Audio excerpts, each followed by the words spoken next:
queridos irmãos, a graça e a paz do Senhor Jesus seja sobre nós, amém?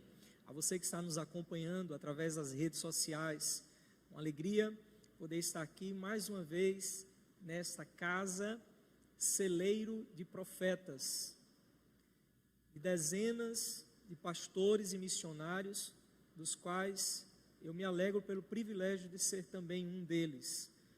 Louvado seja o Senhor, porque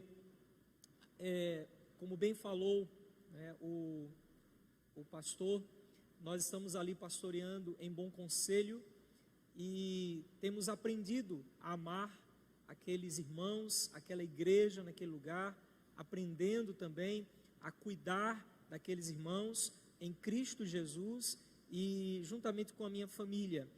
Hoje eu só vim com Carmen, minha esposa que está ali. Muito bem, Carmen. E minha filhinha Karen não veio porque está se despedindo da família. A gente já vai viajar amanhã logo cedo, então ela ficou se despedindo. Poucos dias que a gente se encontra aqui em Aracaju, nossa terra. Então ela está matando ali a saudade com a família.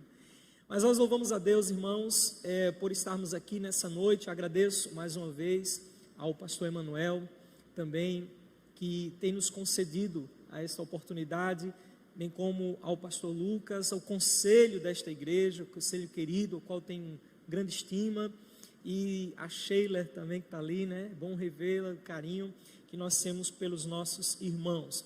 Mas vamos à palavra do Senhor nosso Deus, que os irmãos têm recebido atualmente uma série de exposições no livro de Neemias, e nós iremos tentar dar sequência à exposição que se encontra em Neemias capítulo 2, vamos à palavra de Deus, Neemias capítulo 2, vamos então a partir dos versos de 11 a 20, dando continuidade à exposição que já foi feita no capítulo 2, dos versos de 1 a 10, agora então vamos a partir do versículo 11 a 20. Vamos ler a palavra do Senhor.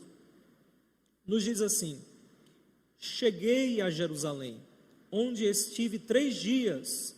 Então à noite me levantei, e uns poucos homens comigo. Não declarei a ninguém o que o meu Deus me pusera no coração para eu fazer em Jerusalém. Não havia comigo animal algum, senão o que eu montava. De noite saí pela porta do vale, para a banda da fonte do dragão e para a porta do monturo, e contemplei os muros de Jerusalém, que estavam assolados, cujas portas tinham sido consumidas pelo fogo. Passei à porta da fonte e ao açude do rei, mas não havia lugar por onde passasse o animal que eu montava. Subi à noite pelo ribeiro e contemplei ainda os muros. Voltei, entrei pela porta do vale e tornei para casa. Não sabiam os magistrados aonde eu fora, nem o que fazia, pois até aqui não havia eu declarado coisa alguma, nem aos judeus, nem aos sacerdotes, nem aos nobres, nem aos magistrados, nem aos mais que faziam a obra. Então lhes diz: estáis vendo a miséria que estamos? Jerusalém assolada e as suas portas queimadas.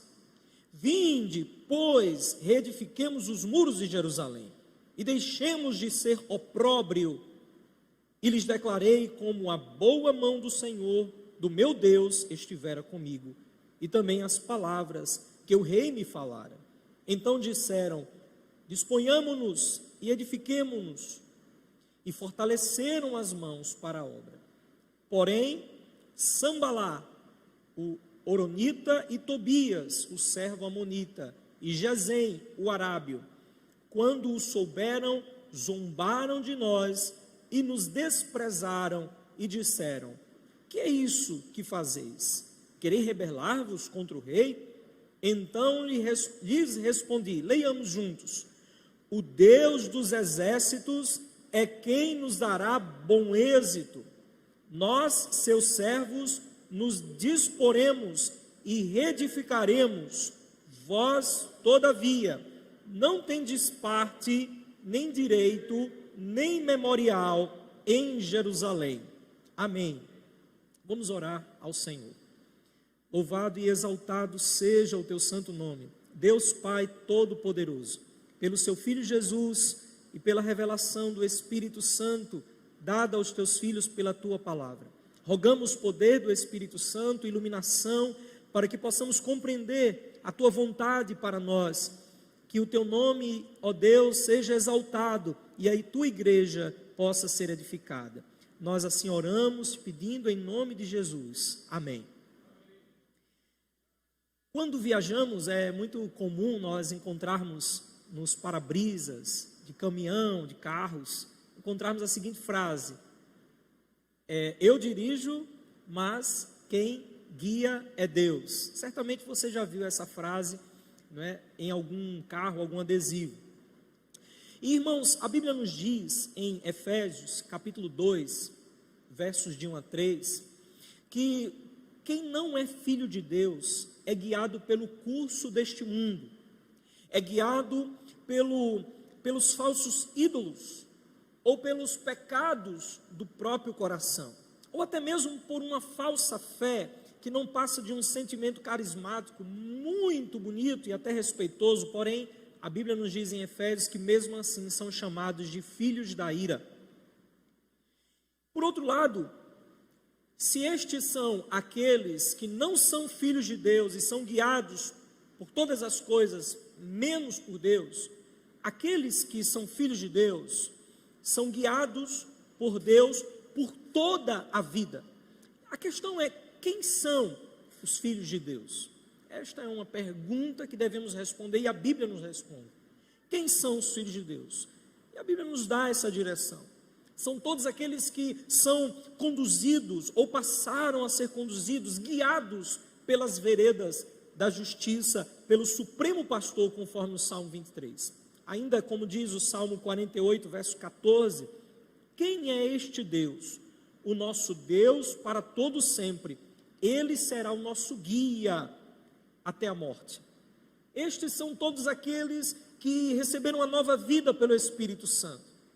E a partir de então, eles entenderam que o seu coração, suas ações, suas relações e o futuro são dirigidos, guiados por Deus, como o apóstolo Paulo diz em Romanos 8,14, pois todos os que são guiados pelo Espírito de Deus são filhos de Deus.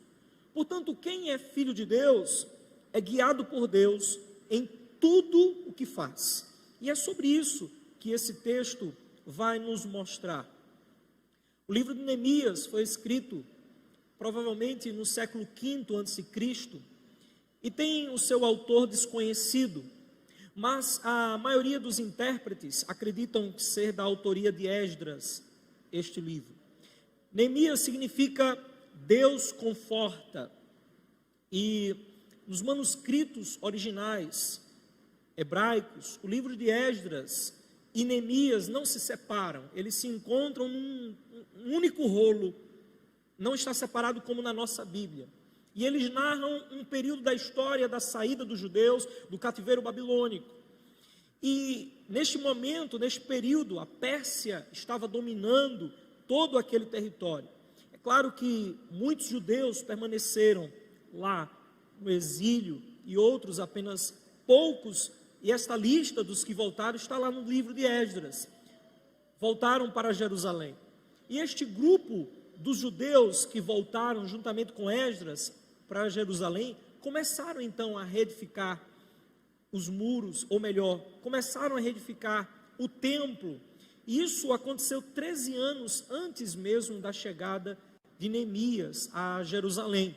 E nessa época em que Esdras já estava retornando com esses judeus ao exílio, neste período Neemias era o copeiro do rei.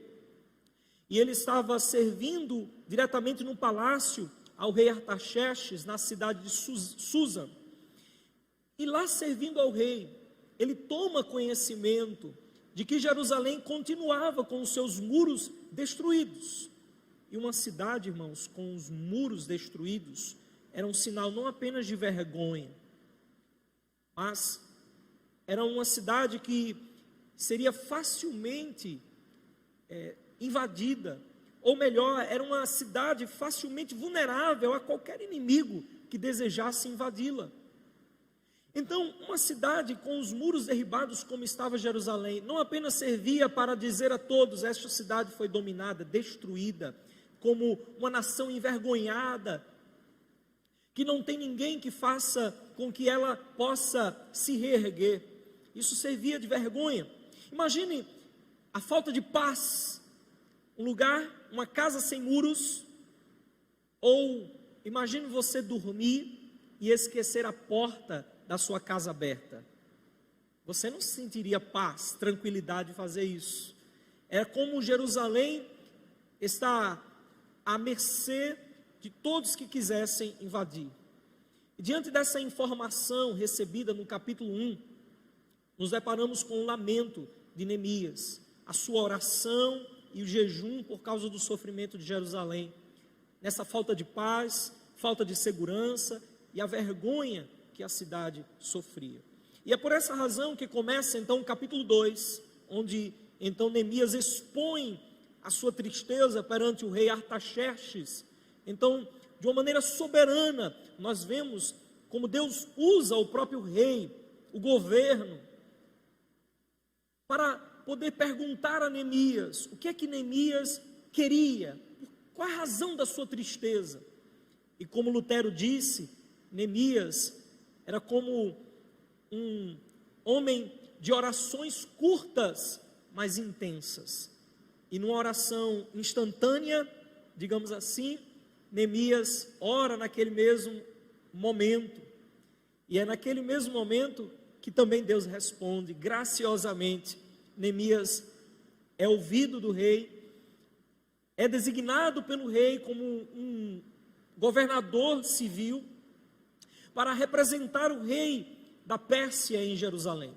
Ele recebe a missão então de ir a Jerusalém, ele recebe ainda cartas, ofícios de licenças para que ele possa cruzar as fronteiras dos lugares onde ele estaria passando, até chegar a Jerusalém sem impedimento algum. E por amar a Deus, irmãos, e por amar o seu povo, Neemias deixa aquela vida tranquila no palácio e aceita a missão de lutar em favor do seu povo, porque ele sabe que Deus está guiando a sua vida para isso. Ele sabe que Deus está conduzindo todas as coisas. E essa expedição da reconstrução, contida aqui no capítulo 2, vai até o capítulo 7, o início do capítulo 7, quando a obra então termina. Mas aí o texto nos traz uma informação importante no versículo 10. A Bíblia nos fala que Neemias enfrenta oposição de 3 sujeitos. Quem são eles? Pelo menos aqui destaca-se 2 sujeitos, né? Versículo 10, quem são eles? Sanbalat e Tobias. Os mesmos que tentaram atrapalhar Esdras na reconstrução do templo, são estes que agora vão tentar atrapalhar Neemias na reconstrução dos muros. Então nós chegamos ao início do texto que lemos, no versículo 11, onde finalmente Neemias chega a Jerusalém e fica lá na cidade por 3 dias. E este texto nos mostra, irmãos, que Deus esteve guiando a vida de Neemias, para que ele pudesse ser usado na reconstrução dos muros de Jerusalém, para o bem do povo e para a própria glória do Senhor. Da mesma forma que Deus nos guia para o nosso próprio bem. Por isso, vamos falar com este tema, guiados por Deus. Em primeiro lugar, guiados por Deus no coração. Versículo 12, a palavra de Deus nos fala, assim que ele chega em Jerusalém, então ele vai até a cidade para contemplar como estão os muros, como será a sua obra, e quanto tempo então ele poderia fazer esta obra, como quem vai fazer uma espécie de relatório para prestar contas ao rei Artaxerxes ao retornar. E então, nós percebemos no versículo 12, uma palavra e uma expressão interessante. Ele não declara a ninguém o que o Senhor havia colocado no coração dele.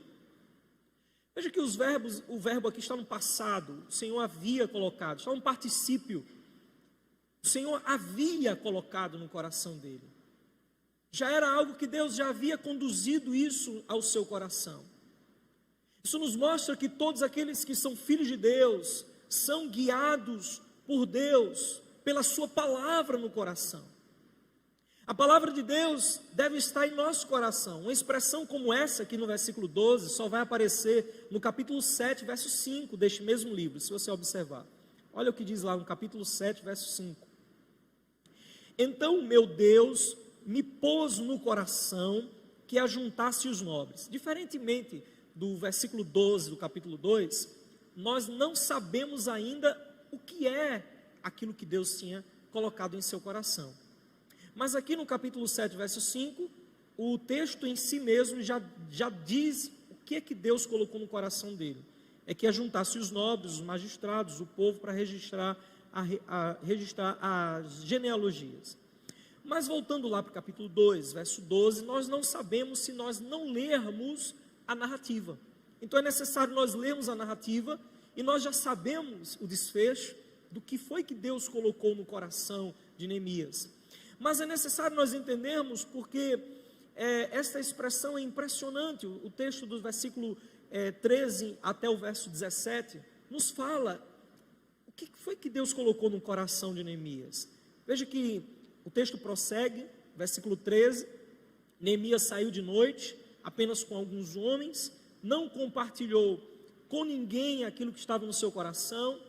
Então ele procurou os lugares mais altos, os acessos que poderia fazer com que ele contemplasse os muros de uma forma panorâmica.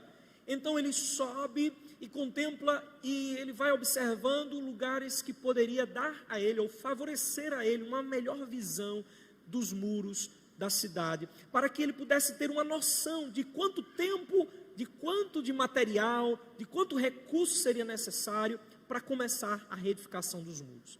Então ele vai e vai chegando mais perto de lugares mais privilegiados, digamos assim. Ele vai, sobe mais alto, chega perto de um lugar, não dá para chegar, não dá para subir com o cavalo, ele sai do cavalo onde ele estava montado, e aí então ele vai a pé sozinho, sobe no lugar mais alto, para ter um acesso melhor, e ele não tinha dito nada, ele estava acompanhado nesta comitiva, com alguns personagens que a narrativa mostra, e estes personagens eram os magistrados, ou seja, os governadores, eram os judeus, os sacerdotes, os nobres e os pedreiros que faziam esta obra.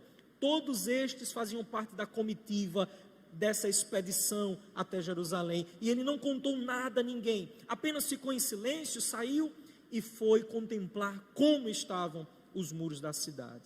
E aí, depois de contemplar tudo, depois de analisar tudo, de todas as partes, e a melhor visão que ele contempla, ele volta para casa. E quando ele chega na sua casa, então diz o texto no versículo 7, ou no versículo 17, ele chega para eles, para aqueles homens, para aquela comitiva, e lhes diz assim: vocês estão vendo a miséria em que estamos?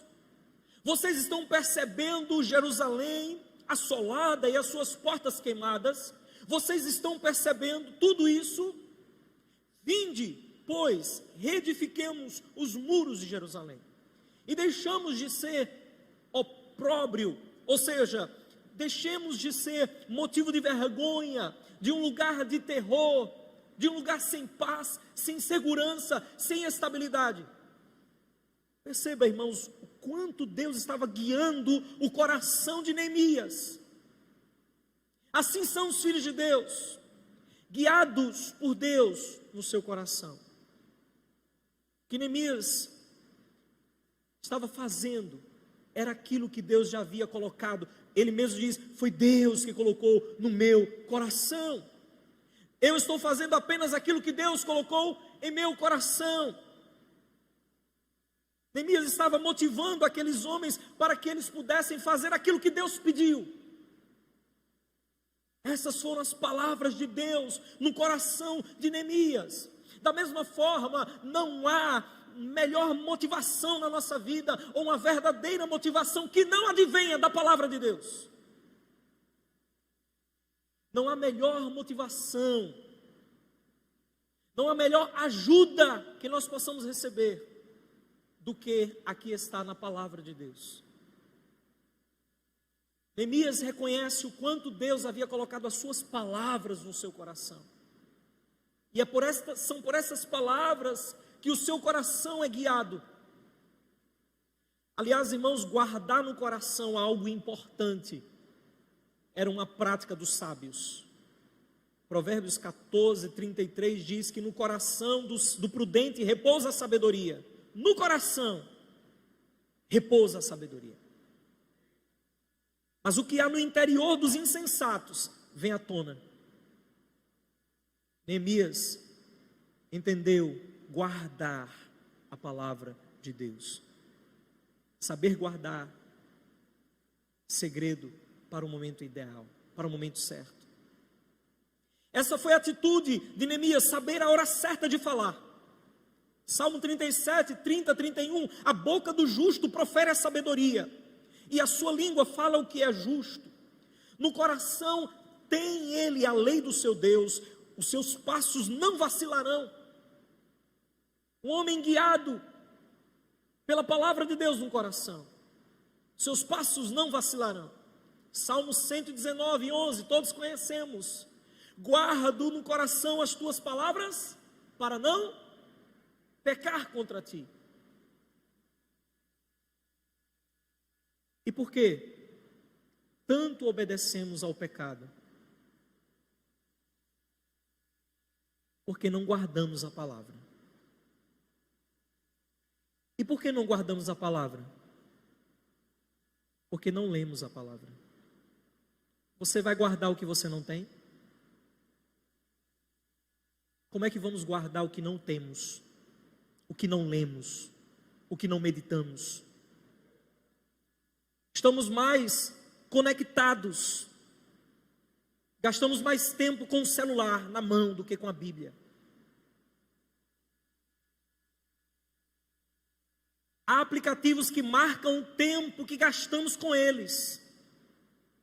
E para nossa vergonha, às vezes está lá 2h30 de aplicativo usado. Mas eu duvido que algum de nós aqui gaste 2h30 lendo a Bíblia. E por que nos entregamos e cedemos fácil ao pecado? Porque não guardamos aquilo que temos. Para guardar, temos que ter. E para ter, precisamos ler, meditar. Coração, irmãos, do verdadeiro Filho de Deus, não deixa de ser corrupto. Nós não confiamos no nosso coração. Mas quando nele habita a palavra, o oráculo de Deus, somos guiados por ele, não pelo nosso coração. O verdadeiro Filho de Deus tem sim a sua natureza pecaminosa, mas nesse processo de santificação, do já e o ainda não, há nele também um novo coração, uma nova natureza, que deve prevalecer, mas só prevalece quando é guiado pela palavra. A palavra de Deus, irmãos, é suficiente para nos guiar. Então precisamos ser guiados pela palavra, um coração guiado pela palavra. Neemias estava com um coração cheio da palavra de Deus. Em segundo lugar, vemos que aqueles que são guiados por Deus, são guiados por Deus em tudo o que faz. Versículo 18, a Bíblia nos mostra como Neemias então diz àqueles homens. O que Neemias diz àqueles homens? Diz: e lhes declarei como a boa mão do meu Deus estivera comigo. Nós precisamos nos lembrar que Neemias era o copeiro do rei, governador de Jerusalém, e tudo o que ele procurava fazer, irmãos, ele procurava fazer de acordo com o conselho de Deus. As pessoas que não temem a Deus, elas fazem coisas sob alguma orientação. Todas as pessoas, aliás, seguem alguma orientação naquilo que fazem. Até o próprio, um aparelho, um eletrodoméstico, quando você vai comprar, tem um menu ou tem um modo de usar aquele aparelho. Todas as coisas são regidas por algum conselho, alguma direção, alguma coisa. O que é que tem dirigido as nossas vidas? A novela, o curso deste mundo, as notícias. A Bíblia nos diz aqui, deixa claro, como Neemias declara a boa mão de Deus, dirigindo a sua vida, passando àqueles homens os detalhes, e seria bom aqui, né, se o narrador desse texto pudesse minuciosamente declarar realmente todo o texto, aquilo em que de fato ele estava falando àqueles homens, palavra por palavra. Nós não temos, senão em resumo, um título, um enunciado daquilo que Deus estava fazendo, guiando a vida de Neemias. E ele tinha noção, irmãos, de que tudo que ele estava fazendo porque era conduzido por Deus. Assim deve ser a nossa vida. O apóstolo Paulo diz em 1 Coríntios 10, 31, quer comais, quer bebais, quer façais qualquer outra coisa, façais isso tudo para a glória de Deus. Neemias era este homem conduzido por Deus. Isso servia de oportunidade, e serviu de oportunidade, para testemunhar a grandeza de Deus a todos quantos tinham ali a oportunidade de ouvir. E ele diz, eu lhes declarei as palavras de como Deus, a boa mão do meu Deus esteve comigo, e também as palavras do rei. Veja a relação, Deus e rei. Veja a relação que ele sabe, ele entende que Deus está no controle, está guiando do céu para a terra. Ele está guiando todas as coisas de forma graciosa na sua vida. Ele está guiando do céu e está guiando o rei, o coração do rei, está guiando tudo. Está guiando o governo, está guiando aqueles homens. Então, tendo a noção de que Deus é soberano sobre todas as coisas, ele declara àqueles homens: vamos, irmãos, vamos nos animar a nos fortalecer para a construção desta obra. Irmãos, Deus deu a cada um de nós uma missão, uma atribuição. Deus deu a todos nós uma oportunidade. Seja qual for a sua profissão, seja qual for a sua oportunidade, onde você se encontra com gente, seja por telefone, seja pelas redes sociais, seja presencial, todos nós temos uma oportunidade de fazer como Neemias, declarar como a boa mão do Senhor tem sido conosco. Nós precisamos, irmãos, será que nós temos declarado como Neemias às pessoas a grandeza do nosso Deus? Quantas pessoas estão ansiosas nesse tempo de pandemia? Quantas pessoas estão em depressão, deprimidas? Quantas pessoas estão necessitando ouvir uma palavra? E nós, igreja do Senhor, temos a oportunidade de fazer como Neemias, de declarar-lhes como a boa mão do Senhor tem sido grande para conosco. Como diz a primeira estrofe do hino 63, Direção Divina, que foi composto por Sarah Calley, esposa do reverendo Robert Calley, um dos fundadores da escola dominical no Brasil, contemporâneo do reverendo Ashbel Green Simonton, fundador da IPB. A primeira estrofe diz assim: as tuas mãos dirigem o meu destino. Ó Deus de amor, que seja sempre assim. Teus são os meus poderes, minha vida. Em tudo, eterno Pai, dispõe de mim. Meus dias sejam curtos ou compridos, passados em tristezas ou prazer, em sombra ou luz, de acordo com o teu plano. É tudo bom, se vem do teu querer. Meus amados irmãos, como é bom saber que tudo que acontece conosco, seja bom, seja ruim, tudo está sendo guiado por Deus. E nós possamos aproveitar esta oportunidade para declarar isso às pessoas. Quanto o Senhor é bondoso para conosco. Deus nos guia em tudo o que nós fazemos. Mas em terceiro e último lugar, somos guiados por Deus quanto ao futuro. E no versículo 19, nós percebemos que surge uma oposição. Quando vem o ânimo da reedificação, quando vem a alegria de poder começar a pensar em reedificar os muros, então surge uma oposição. E a vida é assim, né? Nem tudo é fácil. O mestre da vida diz: no mundo tereis aflições. Está no plural ou no singular? No plural, né? No mundo tereis aflições, muitas aflições. Mas tem de bom ânimo. Por quê? Eu venci o mundo. É com esta certeza aqui, que mesmo diante da oposição, no versículo 19, destes adversários, de tentarem impedir Neemias de acabar, de fazer esta obra.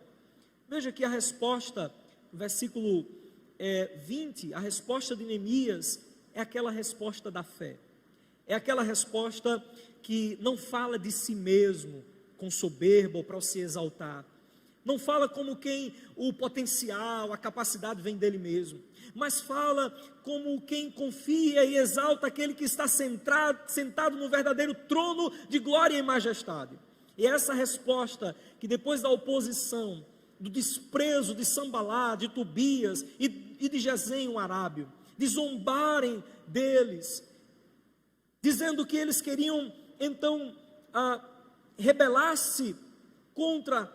rebelarem-se contra o rei, mas enquanto aqueles opositores queriam encontrar brechas para acusar Neemias de contrariar o rei, Neemias estava não apenas com o aval do rei terreno, o rei Artaxerxes, mas ele também estava com o decreto do rei dos reis em suas mãos. E a resposta de Neemias no versículo 20 diz assim: o Deus dos céus é quem nos dará bom êxito. Se você analisar, nós vimos no versículo 12, que Deus já havia colocado no passado as palavras, a direção na vida de Neemias. No versículo de número 18, nós percebemos também que o verbo está no passado, mostrando que Deus já havia conduzido tudo, Deus já havia prometido isso a Neemias, Deus já havia dado essa direção a Neemias, mas agora no versículo 20 nós percebemos que o verbo está no futuro, nós percebemos que o verbo aponta para frente, mostrando que Deus não apenas estava guiando no presente a vida de Neemias, desde quando colocou no passado as suas palavras, mas que Deus continuaria guiando a sua vida no futuro.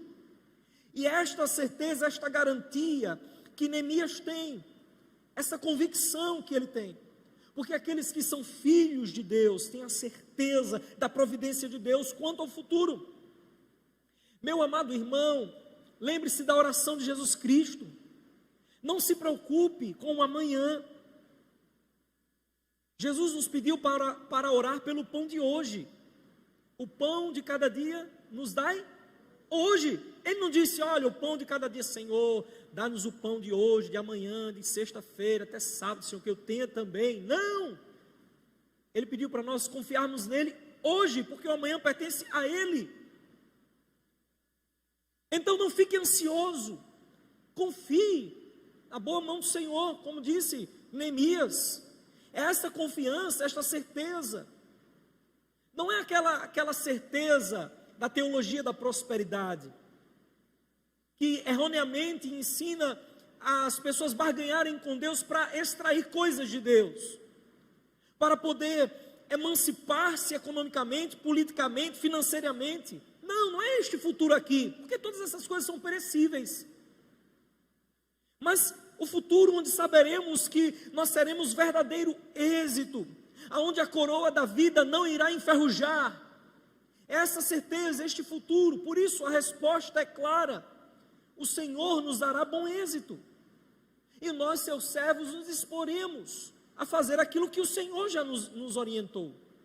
Nós só fazemos alguma coisa, aquilo que Deus nos orientou, irmãos. E esta é a certeza do nosso futuro. E este texto nos lembra o que irá acontecer quando o Senhor Jesus vier buscar os seus filhos para entrar na nova Jerusalém que descerá dos céus. Essa mesma expressão nesse texto aponta para o que vai acontecer no futuro. Quando nós sabemos do que Jesus diz, que Ele chamará a todas as pessoas, e Ele vai separar então as suas ovelhas e os bodes, os cabritos. E nessa separação Ele dirá aos seus filhos: vinde benditos meu Pai para a alegria e morada eterna comigo. Mas dirá a todos quantos desprezam a pregação, desprezam o evangelho, Ele lhes dirá: vocês não têm parte, nem direito, nem memorial aqui na morada celestial, apartai-vos de mim. Essa mesma expressão usada por Neemias nos faz lembrar aquilo que Jesus também um dia fará. Vocês não têm parte, estes terão parte, mas vocês não. Irmãos, como é maravilhoso saber que ouviremos a voz do Supremo Pastor nos dizendo: venha meu filho para a morada eterna. Como será maravilhoso, como será um dia de alegria ouvir a chamada do nosso Pai. Mas será um dia de grande tristeza para aqueles que não creem no Deus dos céus, para aqueles que não creem em Jesus Cristo como Salvador. Será um dia de grande tristeza, porque estes ouvirão: vocês não têm parte, nem direito.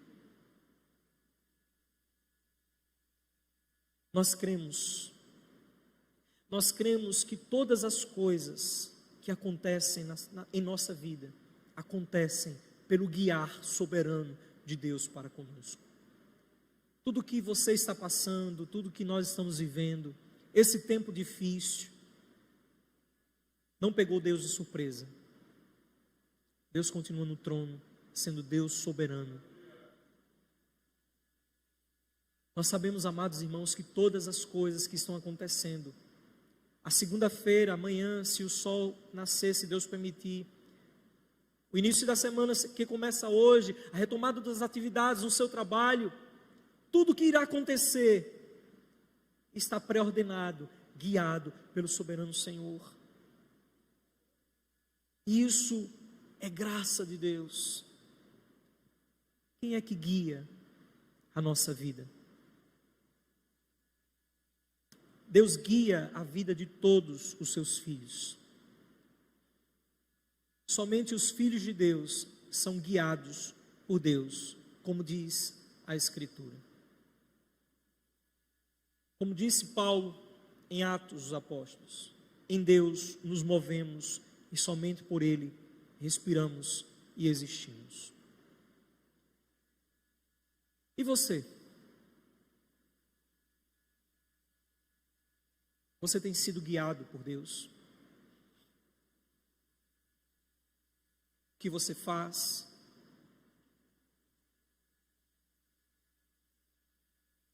E você que ainda não é guiado por Deus, você deseja ser guiado por Deus? Você que está nos ouvindo nesse instante, onde quer que você esteja, você deseja ser guiado por Deus? E você que está aqui, que ainda não tem esta bênção de ser guiado por Deus, nessa noite Deus te chama. Ele quer guiar a sua vida. Ele quer que você possa confiar somente nele, não no seu dinheiro, não na sua capacidade, não no seu recurso, não em você mesmo, mas Ele quer que você confie nele. Se você deseja ser guiado por Deus, você deve entregar-se a Ele. Entregue-se ao Senhor, para que Ele possa tomar toda a direção da sua vida. Que o verdadeiro pastor nos guie a pastos verdejantes e ao futuro certo na eternidade. Que Deus continue abençoando esta amada igreja, que esta amada igreja continue sendo guiada por Deus. Que você, meu amado irmão que nos acompanha, continue sendo guiado pela palavra de Deus. Não há outro meio pelo qual devemos ser guiados, senão pela Escritura, pela palavra de Deus. Que Deus continue abençoando o pastor Emanuel, o pastor Lucas e todo o conselho dessa amada igreja. Louvo a Deus por essa oportunidade e que Deus continue a nos abençoar em nome de Jesus. Amém, irmãos.